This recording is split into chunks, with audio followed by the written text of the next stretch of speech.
everyone. Welcome to the City Council meeting. Today is Thursday, August the 24th. I want to welcome Mr. Barger's high school class here as well. So welcome to our seniors that are in the audience tonight. We have a pretty good agenda. We'll, like all the other meetings, we'll start by bowing our heads, reciting the Lord's Prayer, followed by the Pledge of Allegiance, and then we'll get into tonight's agenda. Thank you. Who art in heaven, hallowed be thy name. Thy kingdom come, thy will be done, on earth as it is in heaven. Give us this day our daily bread, and forgive us our trespasses, as we forgive those who trespass against us. And lead us not into temptation, but deliver us from evil. For thine is the kingdom, and the power, and the glory forever. Amen. I pledge allegiance to the flag of the United States of America, and to the republic for which it stands, one nation, under God, indivisible, with liberty and justice for all.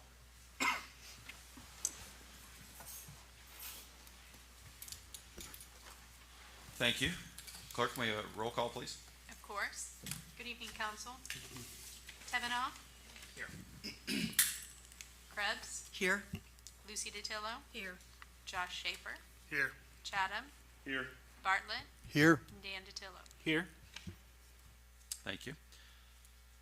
Council, have you had an opportunity to review the minutes from August the 8th? If so, we'll entertain a motion to approve those minutes. I move that we approve the minutes as presented. I second. Any discussion? All in favor, please say aye.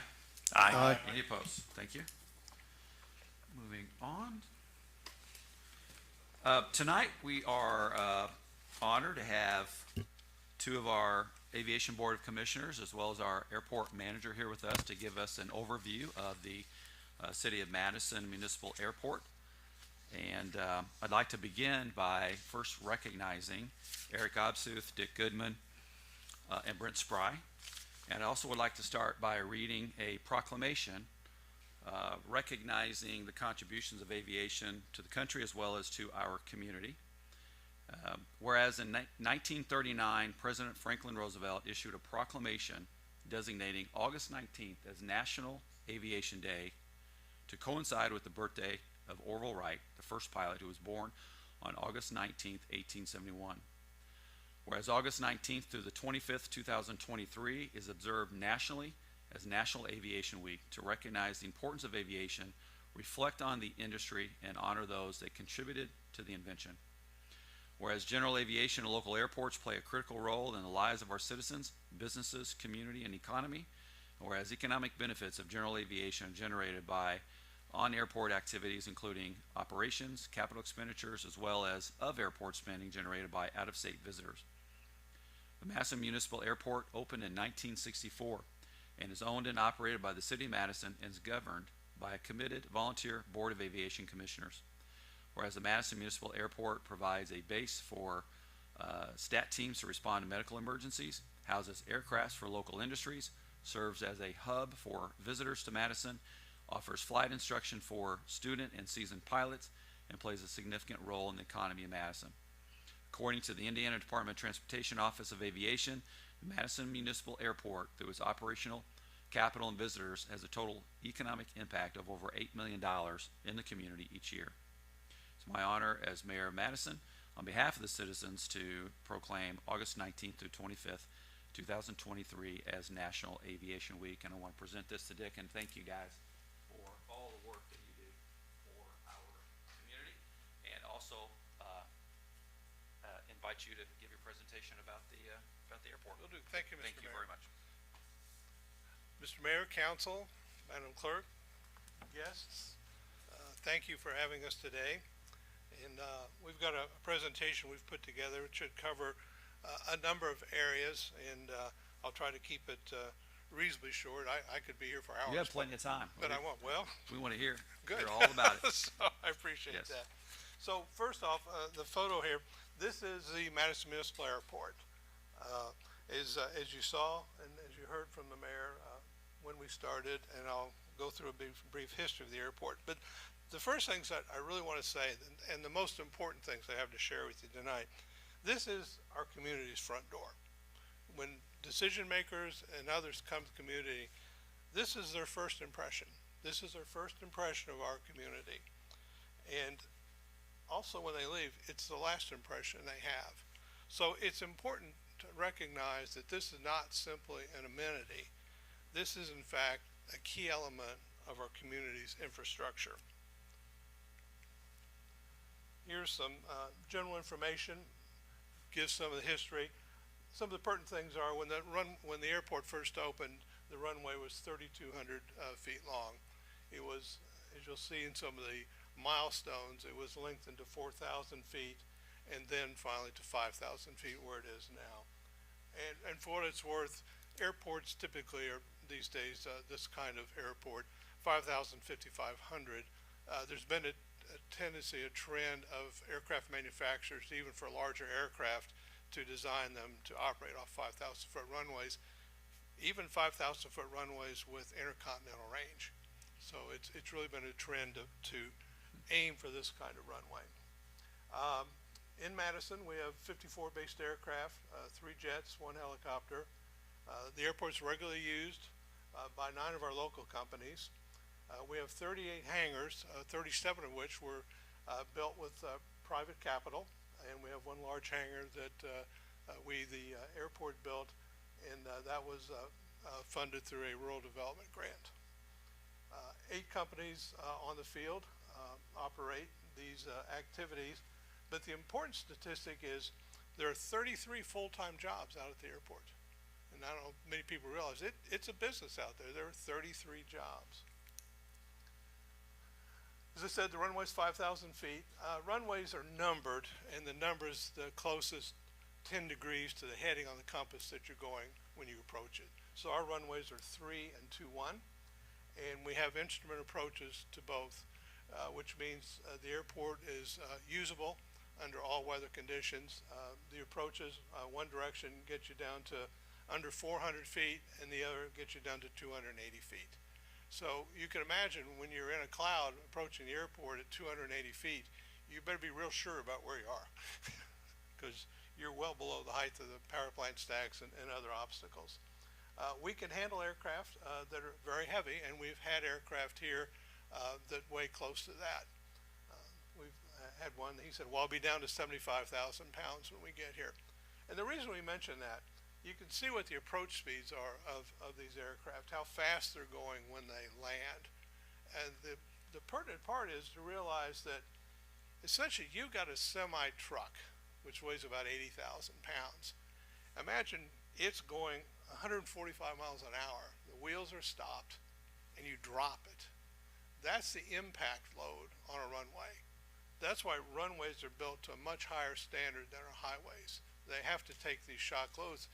And it's not getting hit by 18 wheels, it's getting hit by 4 that are hitting at those. Typical tire pressures, 120 PSI, running up to commercials, what, Larry? 205.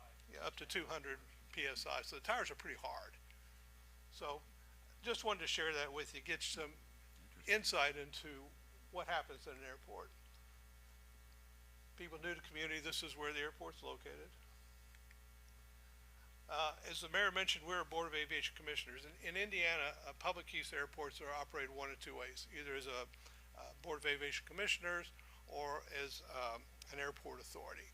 And they both have different organizational structures. Here in Madison, we are a BOAC. When I talk about some of our operating budgets, I can give you some comparables to some other airports that are similar to ours. So that's the staff. We've got 2 full-time employees. We've got 4 part-timers. And I think the important thing to remember is we are open 362 days a year. And we're open 10 hours a day.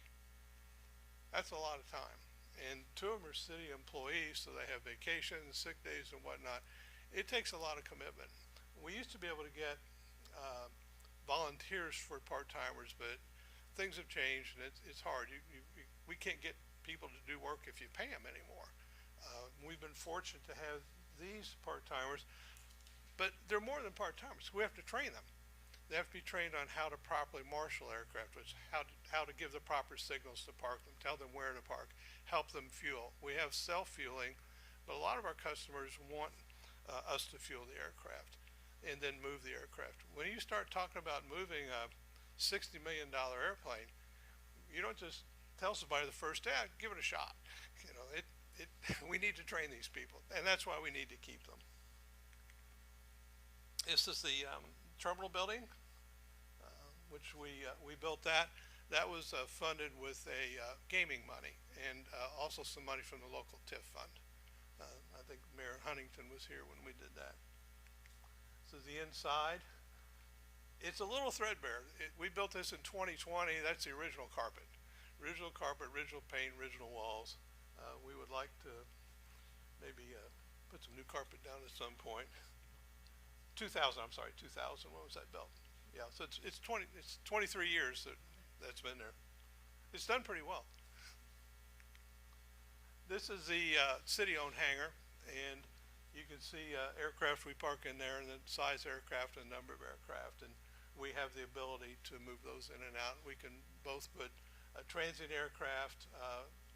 We rent this hangar right now. It's a significant income generator for the airport, and that's when we were renting it for numerous small aircraft. So, how do we generate revenue? Where do we make money? Well, we have our tax levy, but we also generate revenue on the airport. When you take federal grants, it comes with a number of grant assurances, and one of those grant assurances is that any money generated on the airport has to stay on the airport, which everybody's always been very good about. The ways we generate, we have land leases for private hangars and also land leases for cropping what we can. Parts of the airport we can crop, other parts we can't crop. We're restricted by the USDA on what areas. As you all know, the whole hilltop meets the USDA standard of a wetland. So when we've cleared areas, they call it a converted wetland, and we can't crop it. We do the cropping both to generate revenue. Other areas we put in grass that people cut for hay just so we don't have to pay to mow it. Mowing is one of our biggest expenses at the airport. We generate money from the hangar rental and fuel sales. For capital improvements, we get federal funds. And again, the importance of an airport is infrastructure. The FAA funds these things to 90%, the state pays 5%, and the local match is 5%. As you'll see, the amount of money that's gone into this airport in the last really 30 years, the FAA is not going to spend millions of dollars on a lark. I mean, they do it because it's important. It's an important element of our total transportation system. We also generate a little money from, you know, some odds and ends sales out there, not a lot. This is some of the equipment we use to move aircraft. We have generators. One of the things that we've learned just in the last year, that technically we're considered part of the FAA, that when there's surplus military equipment, if the DoD doesn't want it, the FAA has pretty high priority on getting some surplus equipment. And that tug, the one you see right here, I hit something. The tug there and that generator, we got those basically with the cost of freight of getting them here. The one generator, how many hours did it have on it, Brent? 500 hours. 500 hours, and the tug? 7 hours. Some of this stuff was destined to go to Afghanistan, and then it didn't, and it became surplus. So Brent's been really good about keeping his eye out, and it's kind of a semi-competitive process, but when we see something that looks like it'd be useful to us, he's very aggressive about trying to get hold of it. Snow removal. When we talk about a commitment of our employees, one of the things we've learned from years of experience is the key to snow removal is timing. We can't just wait till the next nice day to clear it. There's typically, after it snows, there'll be a temperature change, and you have a fairly short window. If you get on it then, it'll clear much more easily, and it's much more effective. And this is some equipment, and if that critical time is at 4 o'clock in the morning, our employees and our volunteers are both paid and unpaid. Eric's been out there, and driving some of this equipment to get the runway open so we can be open for business. Some years ago when we had no equipment and the good graces of the city would come out when they had the streets clear, but when you wait that long, we had times where we were actually closed for 2 weeks because once it packs and freezes, it's almost impossible to get off. So timing is everything. This is some of these are both pieces of surplus equipment. Again, we picked up for the freight cost. We have a grant right now that we're in the middle of to get a new piece of equipment with a broom that hopefully will give us the ability to get rid of some of the smaller snowfalls, which are more typical of what we get here. Here you can see people working. These were a couple small broom units that we rented to do the project, and that's a snow blower that gets the snow further away from the runway. As you say, you realize how big it is. It's a mile long. It's 75 feet wide. You got another 35 feet of taxiway. And if you look at it, you can see how dark that is because the temperature's just right for moving this snow out of the way. We've upgraded the fuel system. Our fuel is self-serve, but a number of the users of the airport have, one of the biggest users is NetJets. Their pilots are not required to fuel aircraft. Some will, most of them prefer that we fuel it. If we don't have somebody there, we've had examples where they would fly to Louisville to get fuel and then come back here for their passengers because they didn't want to get hands dirty. So it happens. Actually that's a NetJets plane on the right. So here's a customer self-fueling, and here's one of our people fueling. Type of aircraft typical aircraft that visit us. We get some business from the Army. They will fuel, and we get out to help them day or night. One of the things we hope to do is try to find a surplus fuel truck. If not, we may look at trying to fund one down the road. A Chinook like this, they really want to fuel much faster than we can fuel them. They want fuel flows, what, 50, 80 gallons a minute? We're currently 42 gallons a minute. The night that we did these, we did 3 helicopters and it took us almost 3 hours. The last one, the first one took 450 gallons, and by the time we got to the last one, it took almost 1,200 gallons. So it takes a while. So if we get something where we can have a large volume of fuel that's mobile that also has a higher flow rate, we will be able to get more of these customers. The fuel truck that I'm currently trying to source right now is capable of 600 gallons a minute. But the point of it is how we generate revenue. We generate significant revenue from our fuel sales. And up until a few years ago, we couldn't bill the government. We now are in the system where we can bill the government and sell the government fuel. These aircraft were here supporting the Homeland Security operation in Muscatatuck. This is a project landmarks. So the terminal building was completed in 2001. On the right are the costs that were associated with it. The AWAS is a weather reporting system. You can see the others. As I said, the city hangar was a rural development grant. When we started lengthening runways, some of our projects run many years long, and which has been a challenge sometimes for the state auditors, recognizing we might have a single grant that might be open for 3 years, 4 years even. And this was a good example. They did engineering, then we had to move a road, and then there was a phase 1, a phase 2 of the construction.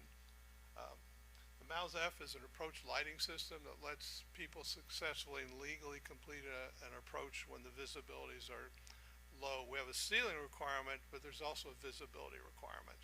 So you have to be able to see the runway environment. Ultimately, except for the very largest international aircraft, in the end, all landings are done visually. It's called a Cat 3 approach when it's auto land. And you'll see that on some of the transatlantic flights would have Cat 3 capability. Pretty unusual stuff. You can see the dates on these. There's more. These are lighting projects. There's a picture here in a minute. Runway grooving is about stopping distance. To give you an example, stopping distance on a dry pavement, from airplane I'm experienced with, is normally about 2,400 feet. If it's wet, that jumps up to 4,500 feet. So you can see the dramatic difference between wet and dry. The wildlife fence we just completed, that was a multi-year project, and this year they just finished up some improvements to the paving around the fuel farm. Snowmobile, we do our planning through something called a CIP. It's a capital improvement program, and we're required to submit a 5-year plan to the FAA and to the state. The first step is it goes to the state. When they basically bless it, then it goes on to the FAA. Now, it's a living document. You review it a minimum of once a year, and things may change if something compelling comes up or a special program comes along where there may be a grant opportunity.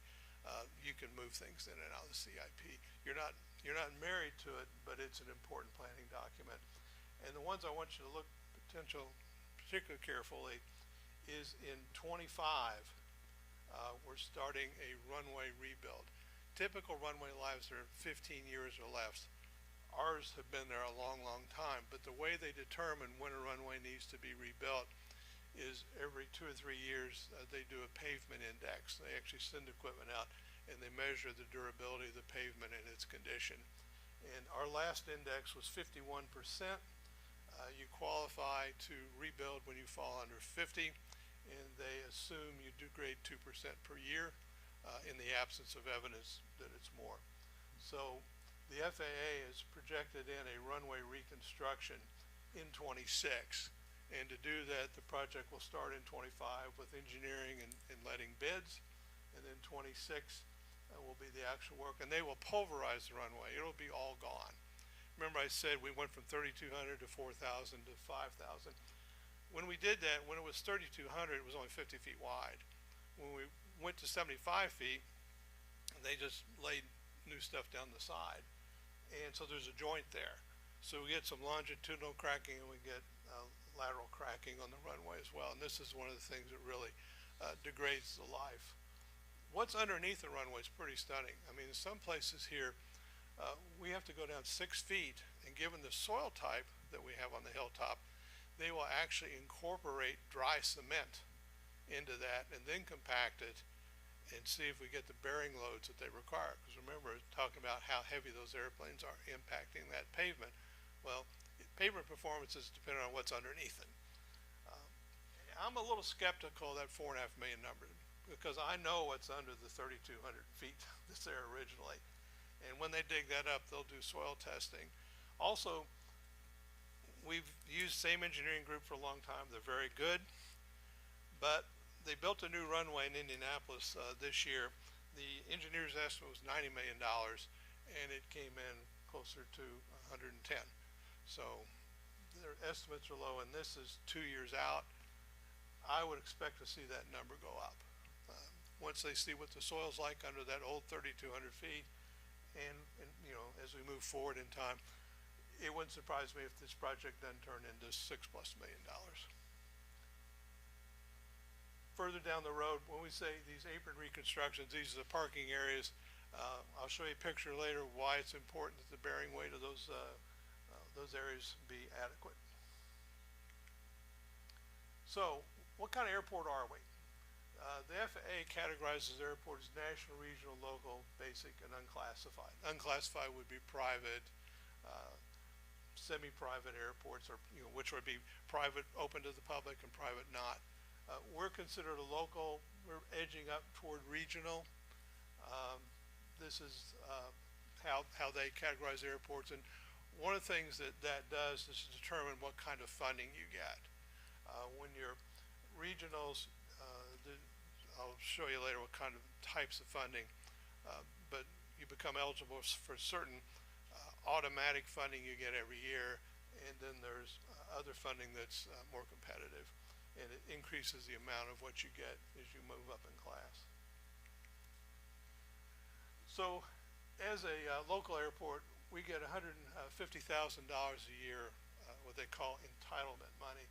And that is, we just get it year in, year out. But it can only be used for capital improvements. It can't be used for operations. It can't be generally used for anything that's not what they call airside.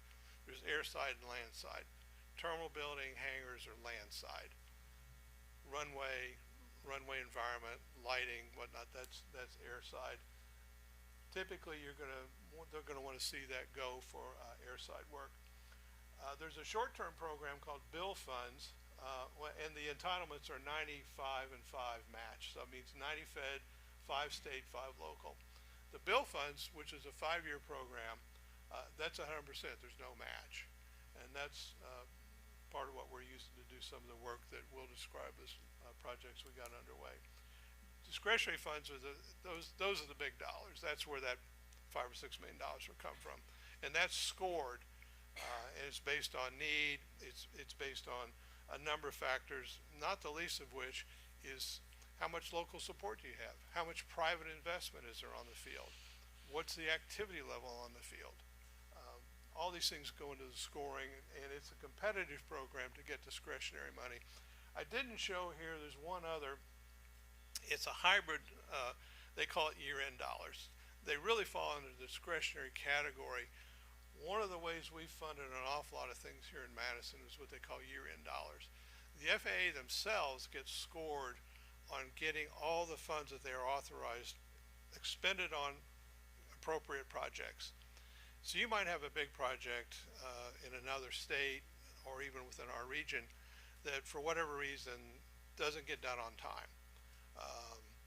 Contract's a problem, weather's a problem, bidding process didn't go well, any number of reasons.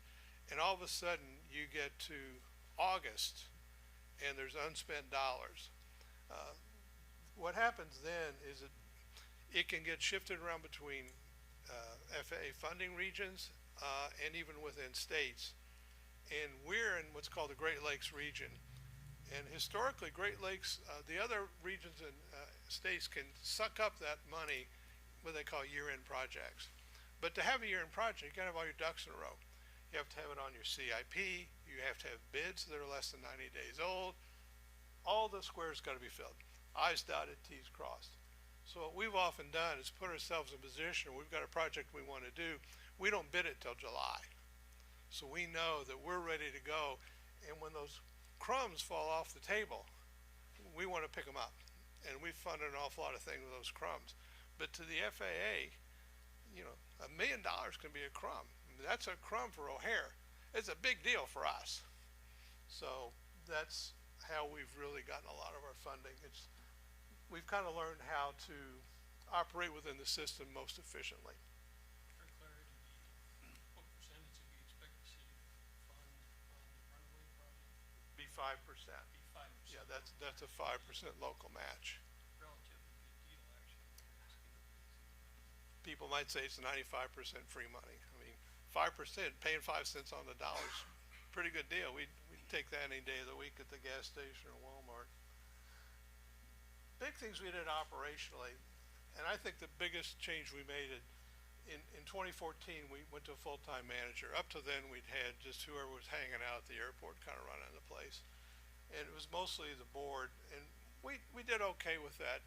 But it wasn't until we had really full-time manager and full-time staff that we were really able to raise the level of what we're doing, get ourselves qualified for more things, find more opportunities that we could take advantage of. For example, for years we'd been leasing the farm ground for $5,000 a year. Well, new manager, he put it out for bid, and we're bringing in $15,000 a year now. He found a lot of opportunities, things that just weren't getting done because we didn't have somebody there to do it. The other big thing we did, we used to have self-service fuel that we just got a flowage rate from the vendor and they owned the fuel. When we started taking ownership of that, that's one of our biggest revenue sources now. So when we used to just be getting 50 cents a gallon, depending on the type of fuel, we make anywhere from 50 cents to $2 a gallon. And that's where we get some of that local funding that helps fill out the shortfall in our budget. Got a flight school, Aero Club's new. Another big one was the medical helicopter located here. That brought 19 jobs on its own. You'll see a picture here. A gentleman's got a FAA approved flight simulator, and just, I think is it tomorrow? The official opening of an FAA testing center. The FAA contracts all the testing out. You used to have to go to Louisville or somewhere. We do have a number of student pilots and people upgrading their licenses. Working with Ivy Tech and that vendor, people will be able to now test here in Madison over at Ivy Tech, but that's a deal that was worked out with Ivy Tech and us. Upgrades, new taxiway lighting system, the fuel branding. Again, I mentioned the weather. The nice thing about the weather, it now ties into the Louisville TV stations. So when they tell you what the temperature is in Madison or the weather conditions, that's where it's coming from. It's coming from this equipment. That data is also uploaded to the internet 3 or 4 times an hour. 3 times an hour, and aircraft en route have access to that data. So you can be flying toward Madison and you can be over western Pennsylvania and you can see what's the current weather at Madison. You're outside a radio range of the weather reporting system, but for planning purposes, you know what's happening in Madison, or is the weather coming up as forecast. If you're flying 3 or 4 hours from somewhere, you'll look at that weather a number of times. You'll say, what's the weather trending? Are the things coming up? Are they going down? What can we expect when we get there? Are we going to be able to land, or are we going to have to divert somewhere? It's a really big deal. Improved security, we got better internet, these new tugs and tow bars, and the credit card terminal to handle transactions better, and better pumping systems. So here's the lighting system. You can see what we didn't have the blue taxiway lights for some time. Aircraft are operated under a number of different rules. Private aircraft are Part 91. There's fractionals are what they call 91K, charters are 135, and scheduled air carriers are 141. 91Ks and 135s and 141s cannot leave a taxiway at night unless it's lighted. So we had some fractionals coming in here. Right now we've got 3, and they were pretty unhappy that we didn't have lighted taxiways. So we built that in system, and we got a grant for it. One of the users, a gentleman here in town, he said, well, I'll help pay for it. I said, I don't think you understand how much these things cost. And because we talk about lighting system, it's not just the lighting. I mean, there's a whole building that goes along with it, with all the equipment, the radio controls, and these are what they call constant amperage systems. So those lights, the primary cabling runs at 5,000 volts, and then it steps down to transformers for every 3rd light. So they're fairly complicated systems. The blue ones are LEDs, use less energy. Energy is a significant cost for us at the airport. When we do the runway rebuild, the lights you see on the runway will be switching to LEDs. Right now they're incandescent. Fuel farm upgrade, that's what it looks like now. Before it was pretty ratty. It's also lighted, makes it better when we're having fuel at night. We don't have a lot of night operations, but we do have some. This is what the weather system looks like. That's how it sends the weather out to people, and that's how it shows up on maps. Yeah, well, on the left's what it used to look like, yeah. Runway grooving. This is after a rain. If you look to the left, the FAA definition of a wet runway is reflected light. So on the left, you're seeing reflected light. In the center, where it's grooved, it drains the water away. The grooves actually run across the runway, and the runway's crowned in the middle. Our runway has a different slope on each half, which is a little unusual, but that goes back to the old 3,200 foot. And also you can see down the side there where the grooving stops. That's where the runway was widened, and that's where we have those longitudinal cracks, and you can see a little bit of the lateral cracks as well. It's a huge improvement for utility of the airport to have runway, and in fact, all runways that are built now are grooved. We did that through a grant program. Ours were not grooved originally. Pavement upgrades, these are some of the parking areas. That's one area that we did a couple years ago. This is why you do it. This airplane here, typically full gross takeoff, that could be 100,000 pounds. That's on those 4 wheels. The nose wheel doesn't carry a very small percentage of the weight. Do you have any idea, Eric, what percentage the nose is? Here's when it goes bad. This wasn't here.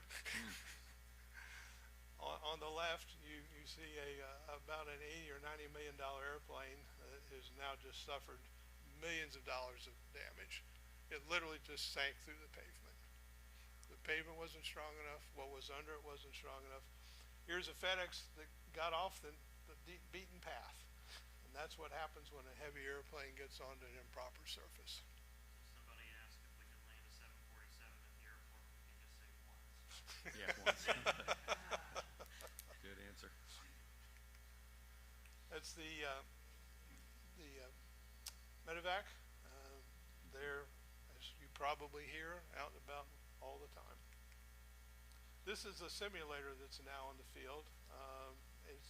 You can use up to 15 hours of that for your private license training. It's more cost effective than flying an actual airplane, and you can do a lot of things in simulator you wouldn't do. I mean, this is for a small simulator. This is a very sophisticated one. It's got visuals, and it's I've flown. It's fun to fly.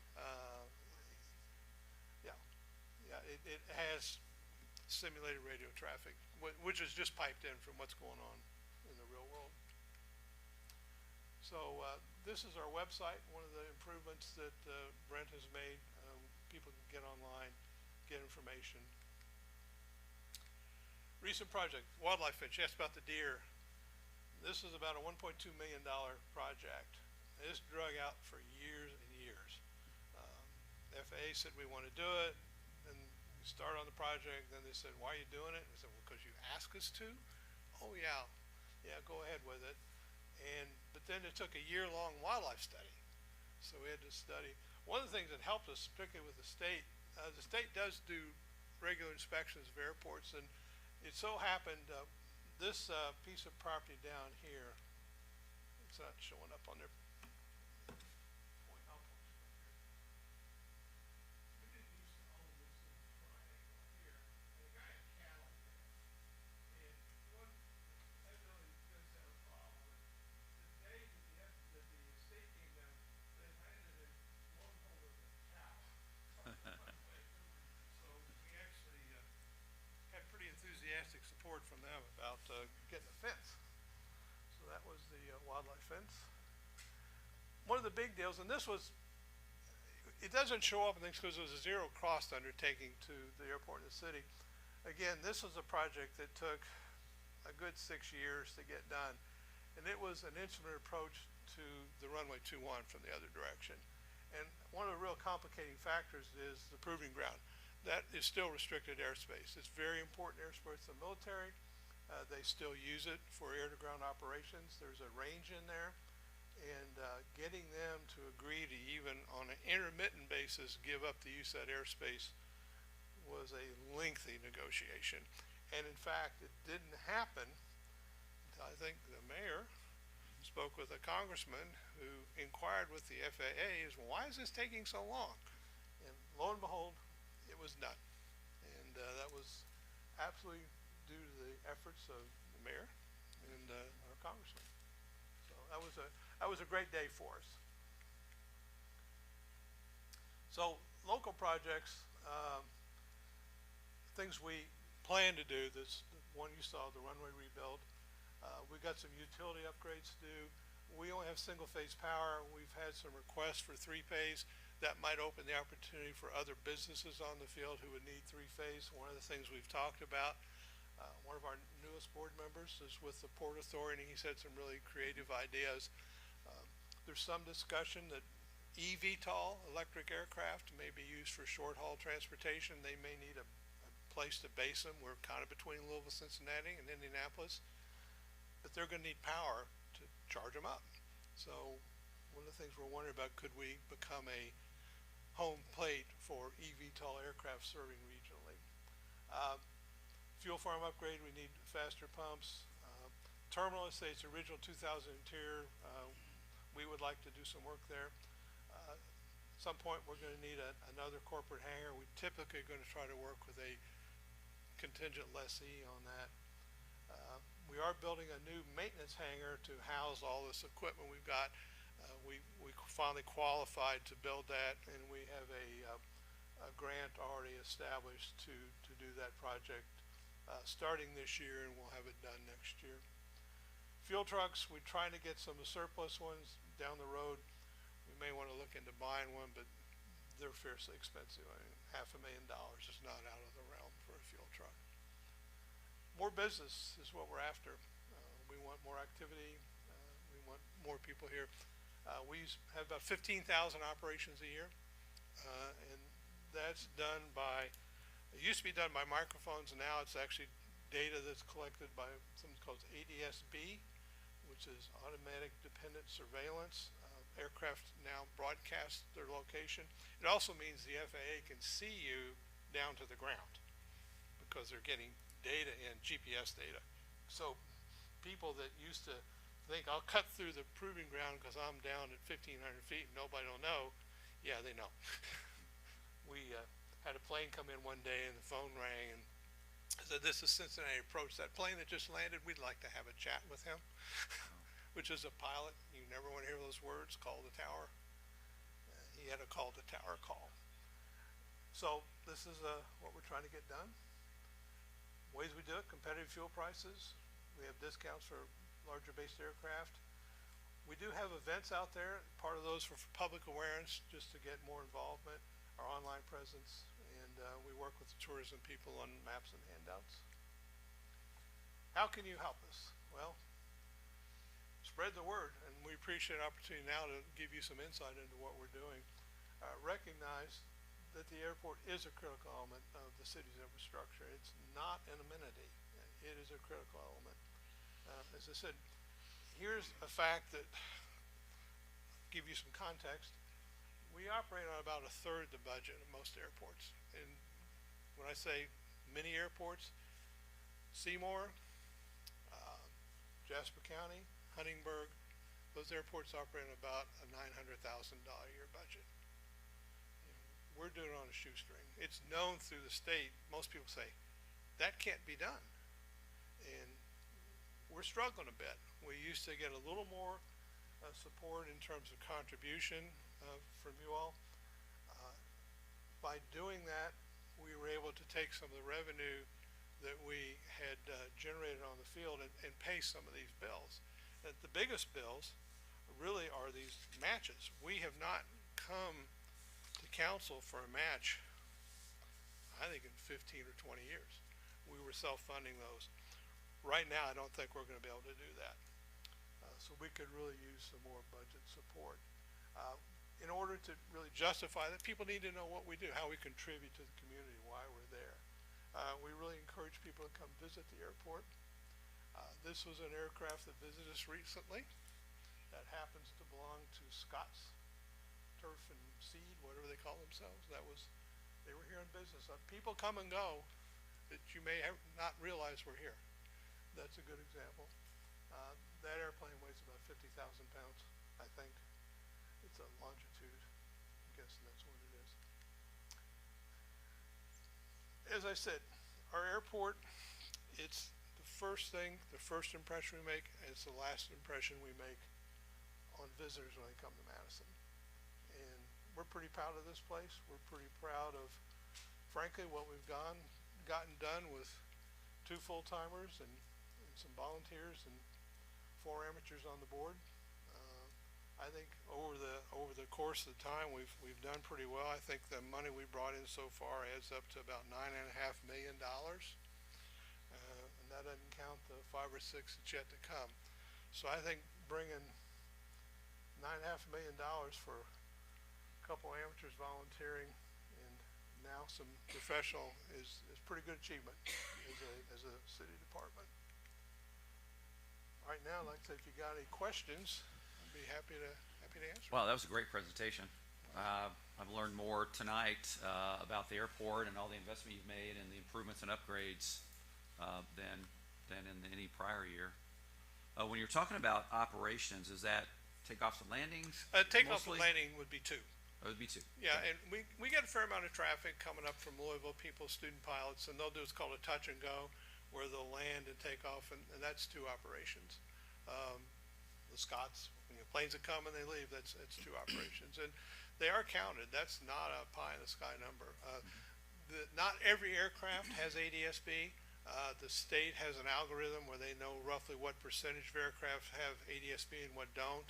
And they take the ADS-B data and then they correct it for what percentage of aircraft would not be ADS-B equipped at that kind of airport. So for a local airport or regional airport, they know maybe 17% are not ADS-B equipped. Let's say a national airport, it would be like 2%. So, I know you all sell a lot of fuel, hundreds of thousands of dollars of fuel every year. What percentage of kind of those takeoff in the lane or the planes that are arriving or buying fuel, is that the primary revenue generator? It's one of our yeah, biggest revenue yeah. generators, and the turbine aircraft tend to buy fuel. If nothing else, a turbine aircraft, a jet airplane, when it visits an airport, it's considered bad form not to make a courtesy purchase. Courtesy purchase for that kind of airplane is 150 gallons, which might, from an operations standpoint, somebody flying in a much smaller aircraft, say a Cessna 172, they might buy 15 or 20 gallons, and we make less on that. But them coming helps us because those traffic counts are part of that algorithm that the FAA uses for discretionary funding. So we like the traffic count. It's important to us. So we don't discount that the little guy coming is just as important to us as the big guy. He may not bring us as much money on a fuel sale or any. We don't charge any fees for people landing at Madison. But that traffic count may bring us significant dollars through our discretionary funding. Is that common, not to charge fees for Yeah, it's a pretty municipal common. airport? Okay. Yeah, it's not until you get into the regional airports are typically fees, and those can generate some real ill will.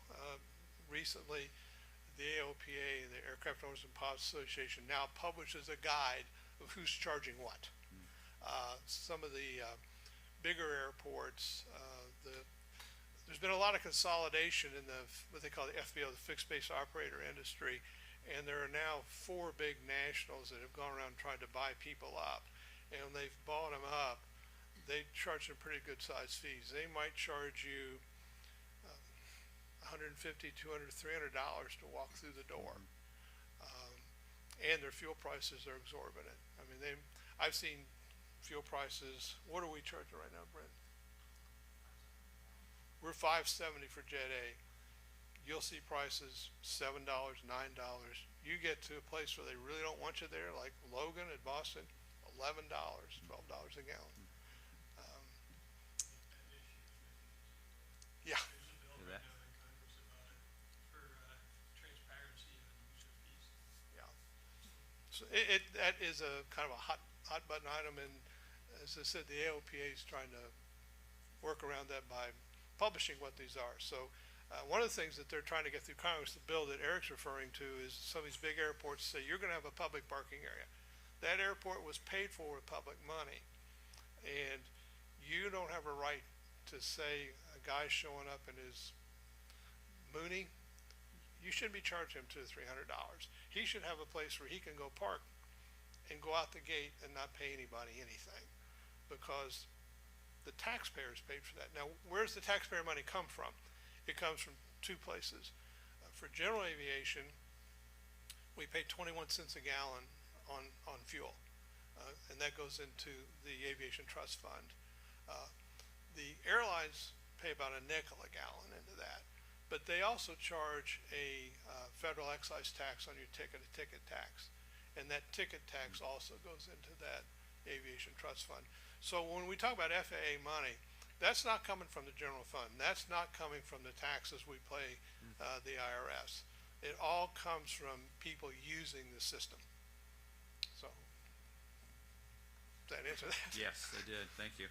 And describe to council and the community the board structure and how long you and Cliff have been on the board. You're the 2 veterans of Yeah, that particular Cliff's board. been there the longest. I think I went on the board, I don't even remember entirely, but I think I went on the board around 97 or 98. So I've been there a while. And Eric's the third oldest, second newest, and Adam just went on a year ago. And, Right, and as you know, we have Madison Railroad, and we thought there would be some good benefits by having, Adam Robillard, who's the general manager at the railroad, be on the Board of Aviation Commissioners and really start talking about, transportation-related industry matters, and, just trying to find out if there's any synergies between the two transportation businesses that the city owns. But happy to have him here, but since I found out about this Tuesday night, we wouldn't have time for public notice, because if all of us were Oh, here, yes. it constitutes a meeting, You have and three of we you don't here. break the rules. Yeah. So it's just Eric and I. Well, very, very great information. I really appreciate it, and thank you for pulling it together so quickly after I reached out to you. Council, do you have any questions for Dick or Eric or Brent? I do have one. So when you do the runway reconstruction, what's the time frame that the airport will be down for that? It'll be closed, and it could be 4 months, and that will have a huge impact on our budget, because there'll be a good 4 months where we're not making money on fuel sales. 2026, is that? when you're- 2026, yeah. And hangar rent will be to be seen. Well, they'll be gone, but they still own the hangar, so we'll see how kind our lessee is, whether he's enthusiastic about continuing to pay his rent in the absence of using the airport. I would argue that if he didn't, someone else might want to jump in and use that space. He might want to not lose his place, so that we'll negotiate. We have very generous users of the airport. We've gotten a lot of volunteer support from our airport users. And it looks like you have plenty of capacity for additional hangar construction. We do. True. We have a lot of space there, and again, all these things are phased. We have of the hangar row that's open right now, one of those spots is spoken for. There's still 2 open ones. When those fill up, then we will apply for a grant to build another row. In order to help fund our part in what we do, when someone leases a hangar, we charge an impact fee. And I mentioned we have the land leases. So when we lease the farmland, we're leasing that for $120 an acre. If you look at what we charge on the land lease on the hangars, the old leases, we're charging $2,500 an acre per year. Now, people aren't using a whole acre, but if they did, that's what it would be. And Mayor suggested we increase our rates, so the new rate is we would be charging $5,000 an acre. So relative to what we get for the farmland, hangars are a good deal. So, and it's a good deal for users. I mean, one of the reasons that we were so aggressive about how we set up our lease structure was, one, to bring people to the community. We wanted to bring private investment to the airport, again, to score with the FAA. And we've had 37 private hangars built that they paid for entirely, and they simply have a land lease. So. Any other questions for Dick? I'm surprised I didn't see any air show pictures in these images, because that's Well, always I was entertaining. trying to keep it short. Well, I mean, we could have made this an hour. the timing of all this is great, because we have our budget workshop coming up next Right. week, and that's why I'd reached out to you, not only because honor, Aviation Week, but also the preview of the importance of the airport and railroad and other businesses the city's involved in, what it contributes to the city infrastructure.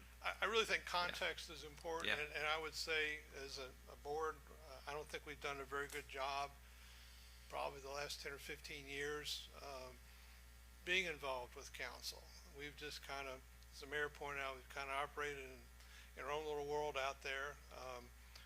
Between the money that we got from the budgetary process and what we were generating on the field, we didn't need to come ask for anything, and probably we should have been at least telling you more what was going on. I mean, that's a lot of money. I mean, That's we've a lot of $9.65 million covered by this period. And the runway Could be another upgrades is six. going to be a tremendous Another big- capital investment. Yeah. We have to plan for, so I'm glad we're doing this now. Which also gives, again, context to the importance that the FAA associates with these kind of airports. There are 5,000 airports in the United States. And one of the grant assurances, and I forget which one it is, like Grant Assurance 23, which is an obligation. When you take this money, when you being we collectively, you're obligated to keep operating and maintaining the airport for 20 years. Now, there's some cities have wanted to close airports, and one of the mechanisms is they have to pay the money back. After fighting numerous alphabet soup organizations who don't ever want to see an airport closed, so the amount of money you pay back the FAA can sometimes pale before the legal costs. You'll get the AOPA, the NBAA, all these alphabet soup organizations don't want to see any airport close. And airport closures are very rare. I mean, there's maybe one a year, two a year. New airport constructions are fairly new. Gallatin County just built a new airport. I think about one or two airports a year is all that get built, new airports. So having what we have is great. It's great for community, and we do business regionally. We serve people all around us. Well, landing the PHI was huge. What other Huge. businesses are operating out there? I know that David Bishop has a repair or is it restoration? We got the restoration, we Okay. got two repair operations. We've got an egg spraying operation. Other people whose jobs are full-time out there associated with pilots. As I said, there are 4 based jet aircraft, or 3, and those are full-time employees that operate those. So I actually, when Brent, I said, how many jobs are out here? And he said 30. I said, let's add that up. Yeah. Well, we added it up, it was 33. So, yeah, it does add up. Does that up? Do we receive any support from the county at all for? No. No? The only route to that would be to engage them and probably become an airport authority, which has issues of its own. I mean, something that, depending what council wants and what the county might be interested in, that might be an option because it's a much bigger tax base. Yeah. Well, we have a couple of areas like that where it's used countywide, but the levy is coming strictly out of Out of the city. the city, such as like our parks and aviation. It all comes out of our general levy, but it's used countywide. Yeah, I think- Library would be another example where it's a countywide operation, but it's getting city and county tax financial support. And on the private side, you have things like Boys and Girls Club. I mean, Yes. it serves the county and people from other states. We don't really get support there. Bethany just gave a wonderful donation to the Boys and Girls Club, which Yes, is going for to be the, very new helpful. goals. So to answer your question, not right now. And that would be something that would need to be explored if that's the wishes of the council or the county council. We serve at the pleasure of the mayor. You mentioned that we're considered a local right now, but that, you've thought about going regional. So what would that take, just in a nutshell, the difference between the two? It's driven by the weight of aircraft that have 300 operations a year. To give you the quick answer. So that's a threshold, and what do we call in FAA speak? B1C, what do we call? Sort of B2 airport, it's the category of the airport that we are. We're trying to go to a C1, which would basically, put more spacing between like the taxiway and the runway for wing clearances. If you have 2 big aircraft, one side by side, they have to have certain wing clearances. But really operations, as he said, kind of fund that. So as we've been building the infrastructure over the years, we're trying to build up to a point where now we can focus on the business side of it and try to get those operations up to where we will qualify for something such as a regional airport. And once we become a regional airport, or if we get that, that blessing from the FAA, as Dick was saying with like entitlement money, it almost doubles. Those categories, when I say the 300 operations, it's also, that's based upon the approach speed of the aircraft, which is a relative measure of how big they are.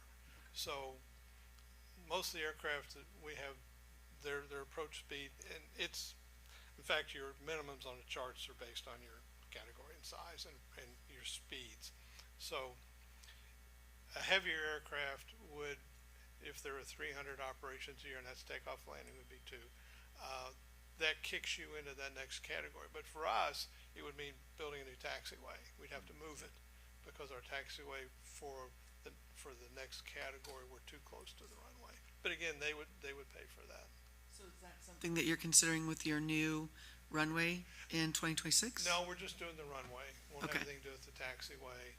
And again, that's not a determination we make. It's based purely on the kind of aircraft that are using the airport, which tracks back to the ADS-B data. And what'd you say the operation number is at this point? We're trying- 15,000, Okay, 15,000 a year. okay. So that means at some point, 7,500 aircraft were here. Yeah. And it should be one thing that I always like to tell the public about operations. I know we've been very technical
2000 when we built the terminal.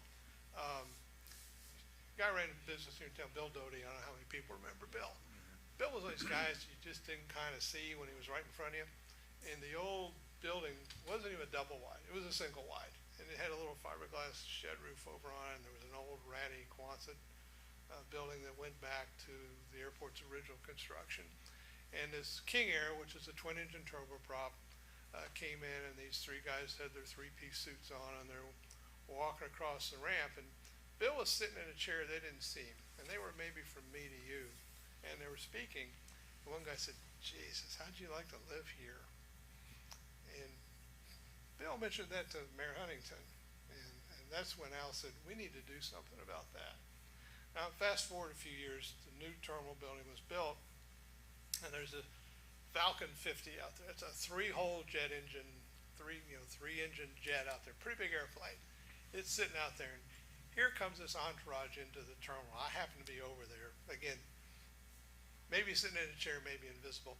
There were 5 or 6 in this gaggle, and it was obvious that the alpha person in this was a lady who was rather handsomely dressed. And she looked around the terminal, and she looked up, and she said, "I like this. We'll be back." That was the difference between those impressions we make.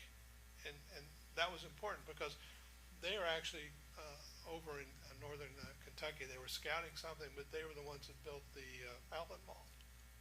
And sometimes when people volunteer things to you, you pay attention to listen.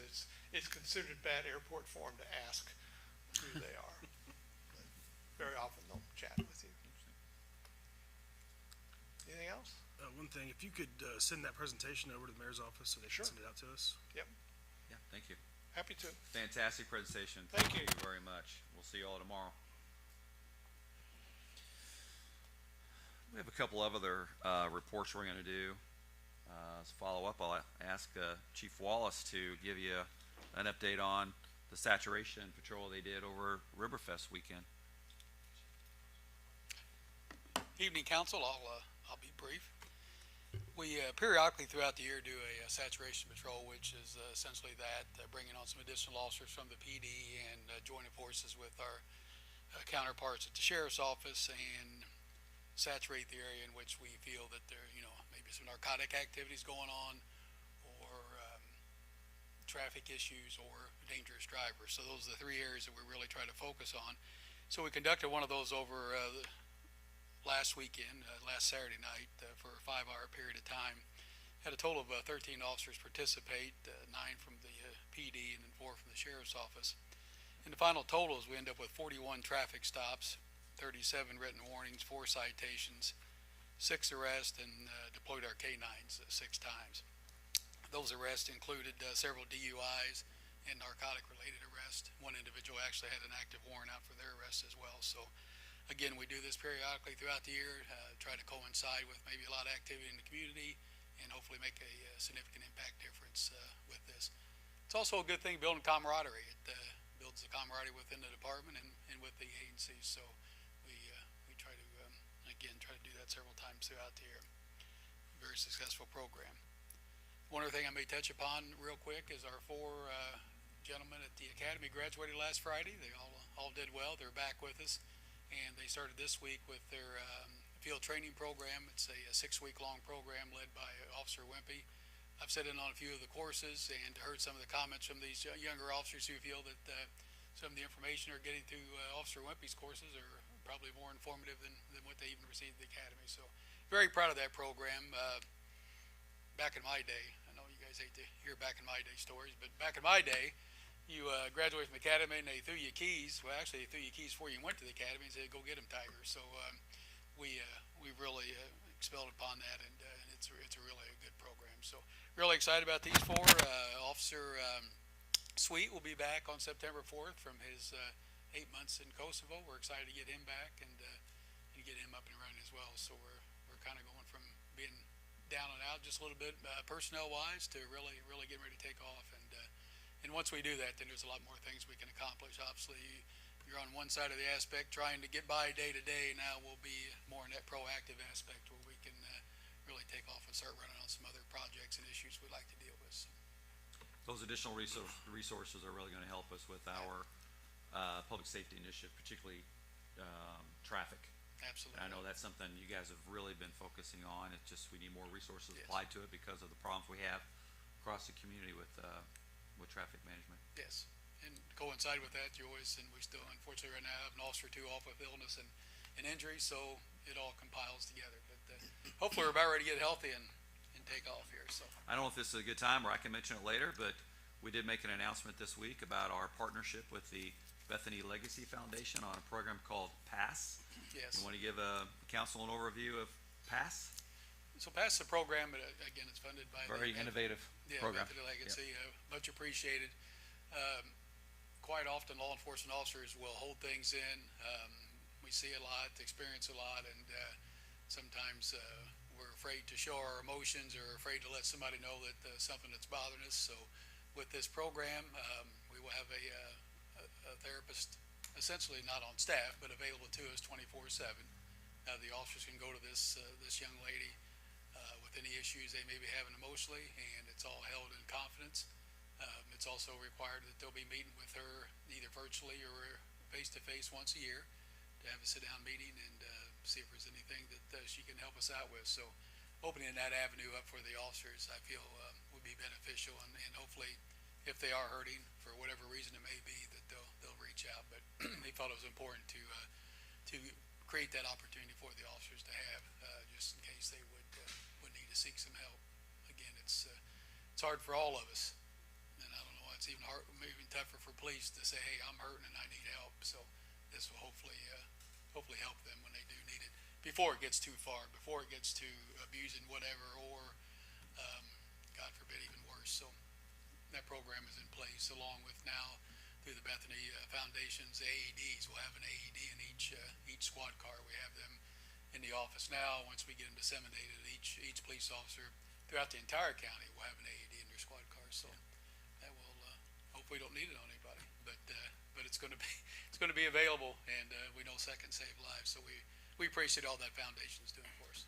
The support from Bethany Legacy Foundation for the city has been phenomenal, and literally the support they're giving across the county has been great. There's Yes. probably not a week that doesn't go by where you're reading about a new program, a new investment, collaborations, co-funding and investing in different initiatives that promote health and wellness across the community. So they've been doing phenomenal, and I'm proud of our staff here who are also, capitalizing on that relationship and bringing some new services and new investment to the city as well.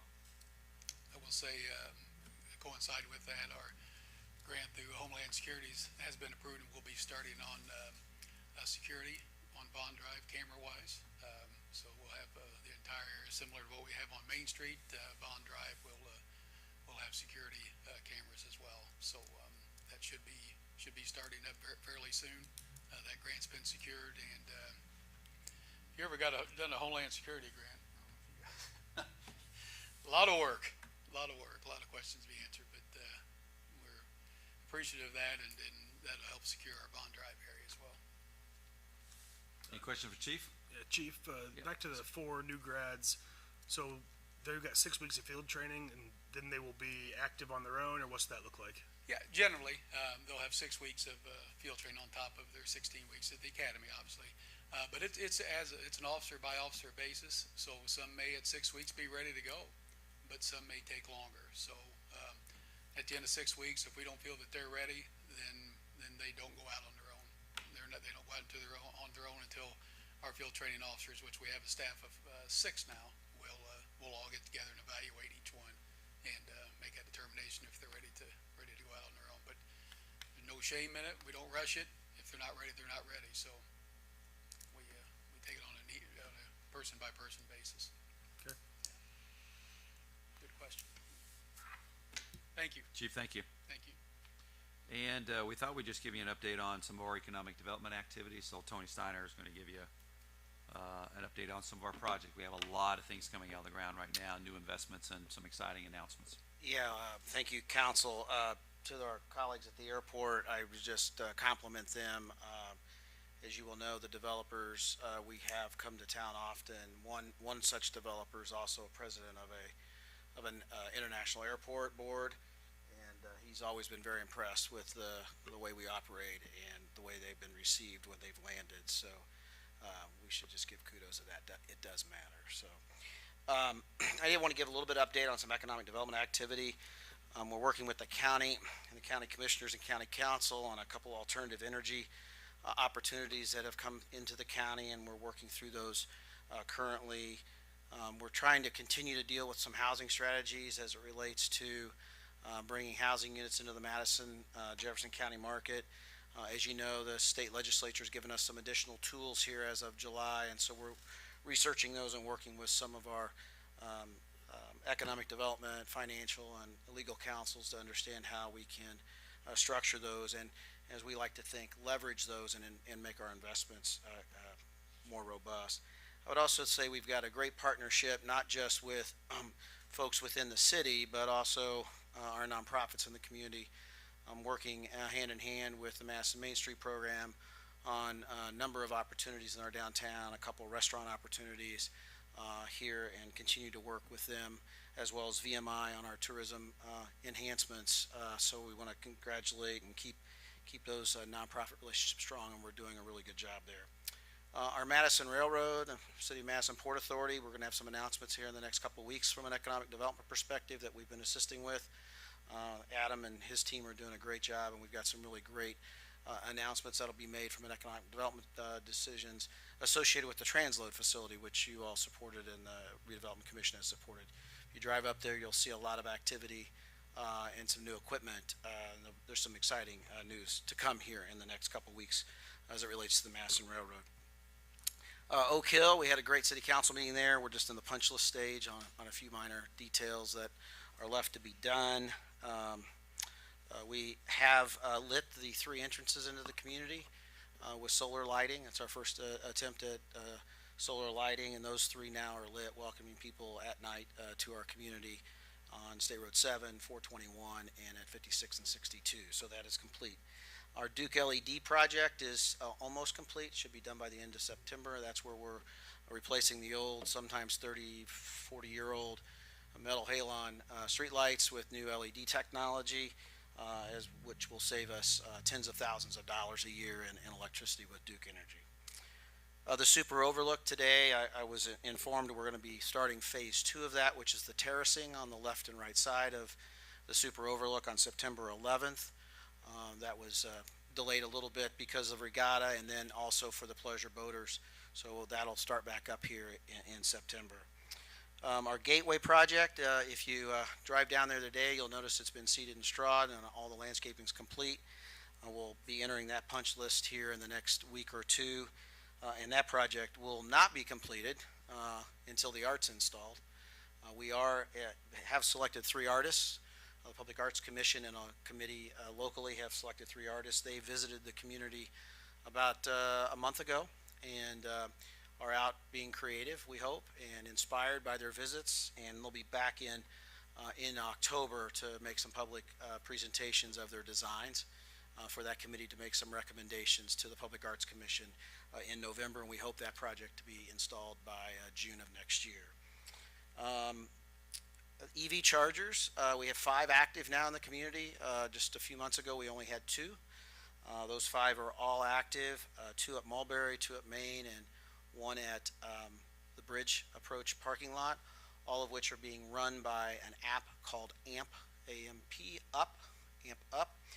That app will be active, and we will be charging, the Board of Public Works authorized charging at those chargers 25 cents a kilowatt hour plus all the appropriate taxes and fees associated with using the app.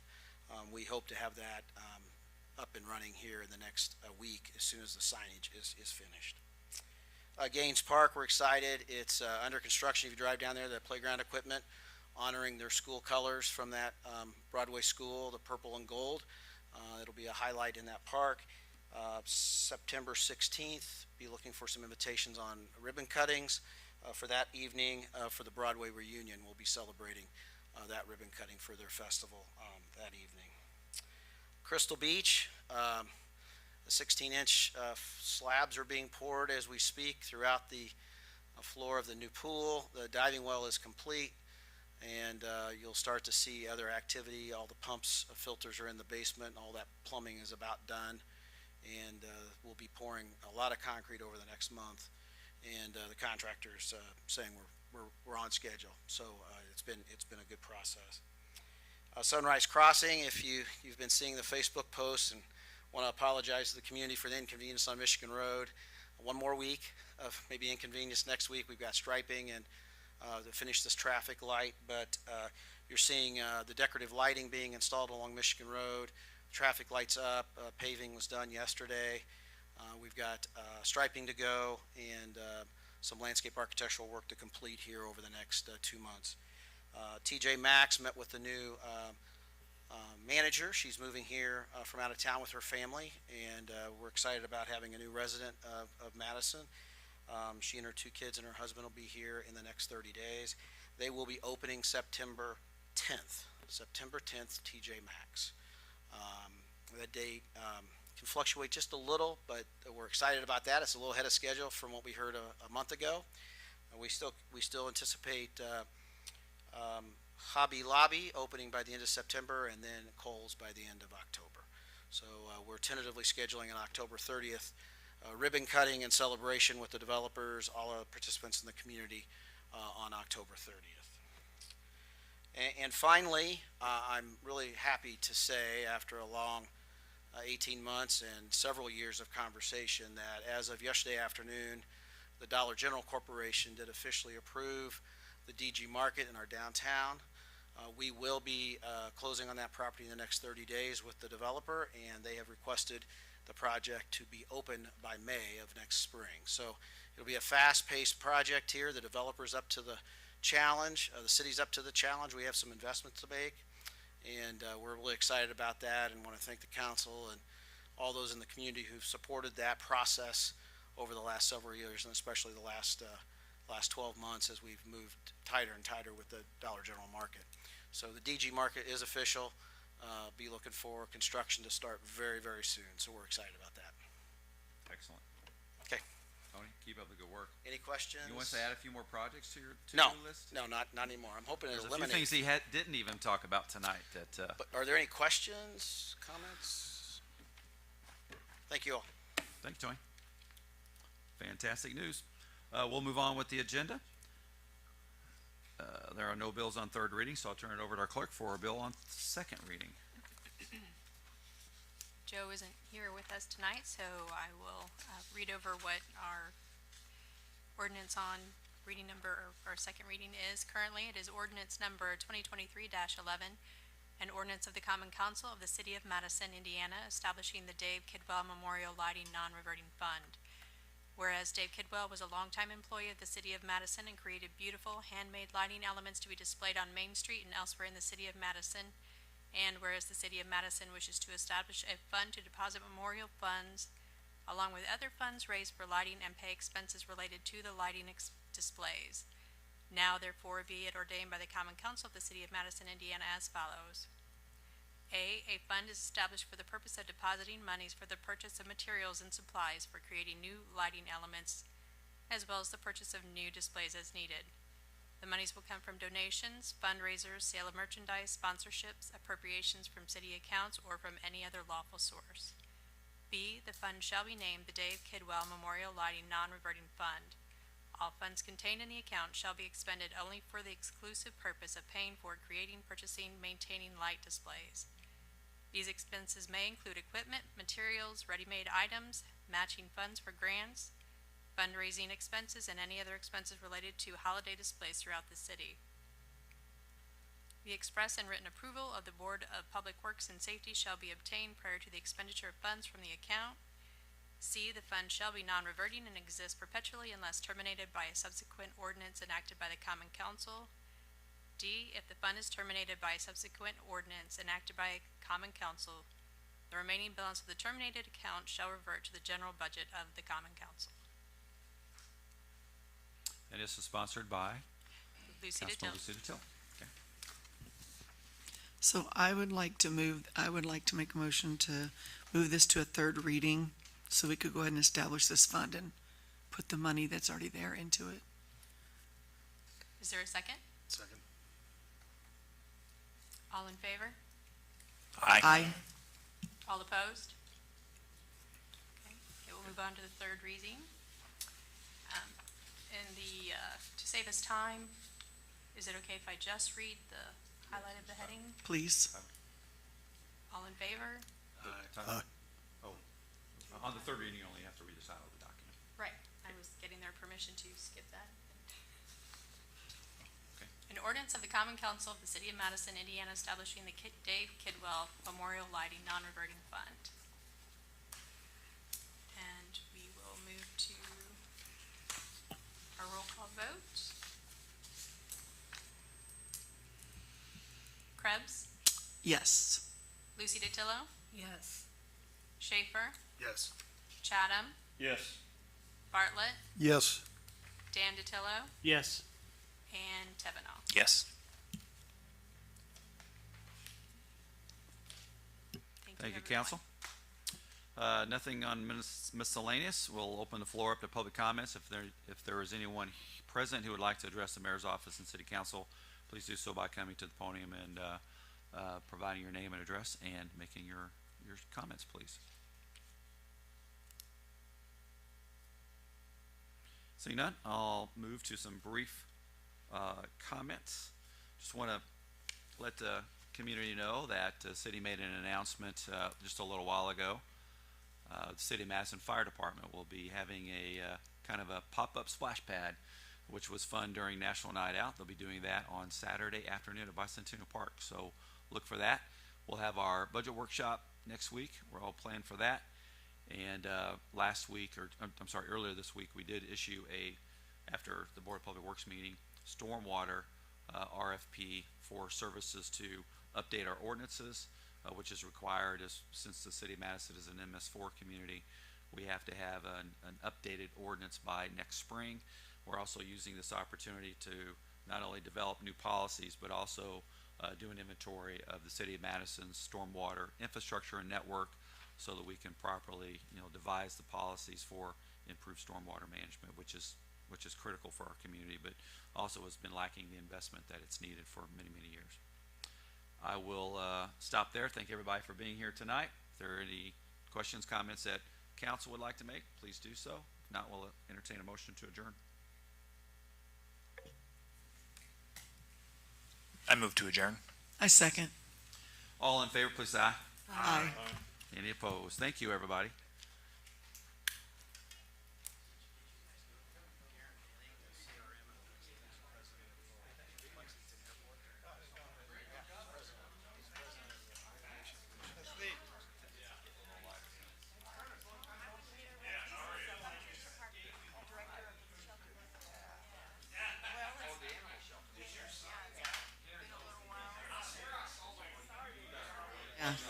John Wallace, if you're still in the building, may I speak with you?